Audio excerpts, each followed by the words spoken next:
Perspectiva inclusiva. La diversidad como valor, la inclusión como derecho. Concepciones, respuestas educativas y consecuencias. Recuerde el símil que estamos haciendo en esta sección. Veamos hacia dónde debemos de mirar. Esto es, qué preguntas y por qué debemos hacernos para responder con equidad a la diversidad del alumnado. Y veamos también qué consecuencias tiene esta perspectiva. La nueva perspectiva, que podríamos llamar inclusiva o también de los derechos, tiene como meta la de una escolarización de calidad para todo el alumnado. Recuerde, excelencia más equidad. Y tiene como principios básicos los que, basados en el trabajo del profesor Melaescon, resumimos en la siguiente tabla. La diversidad del alumnado es un valor y todos los alumnos y alumnas tienen derecho a que se reconozcan las necesidades educativas que se derivan de este. Cualquier alumno o alumna puede experimentar dificultades para aprender. Las dificultades educativas resultan de la interacción entre las características del alumno y el currículum que la escuela le ofrece. Los sistemas de ayuda y apoyo deben estar disponibles para todos los alumnos y alumnas que lo precisen.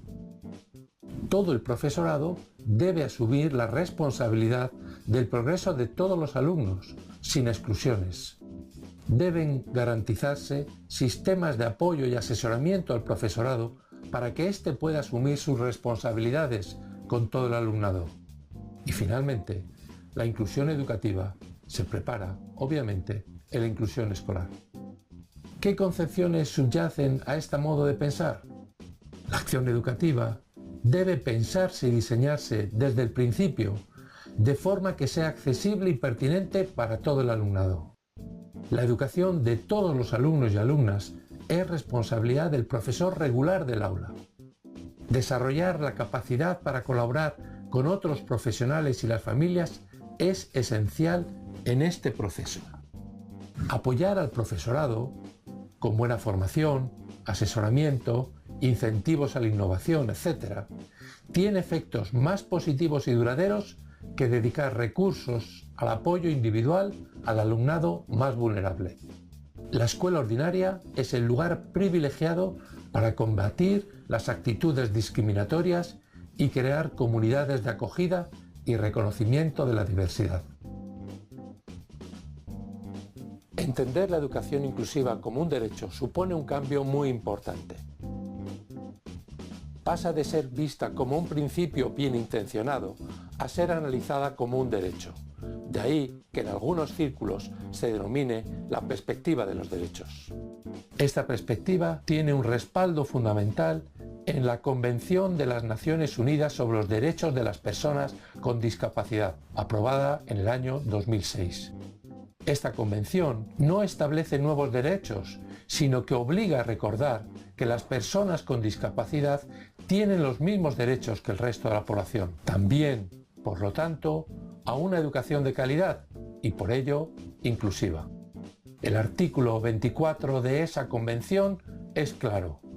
Los Estados partes reconocen el derecho de las personas con discapacidad a la educación. Con miras a hacer efectivo este derecho sin discriminación y sobre la base de la igualdad de oportunidades, los Estados partes asegurarán un sistema de educación inclusivo a todos los niveles, así como la enseñanza a lo largo de la vida. La perspectiva de los derechos nos obliga entonces a algo más que declararlos, pues, como dice la profesora Casas, la imposibilidad del ejercicio de los derechos no es cosa distinta en sus efectos a la ablación llana y lisa de su titularidad. Actuar siguiendo la perspectiva de los derechos es dejar de mirar, recuerde el ejemplo, hacia los alumnos más vulnerables y prestar más atención a los procesos de enseñanza y aprendizaje y en general a las condiciones del currículum y hacer de estos más relevantes y accesibles para todos.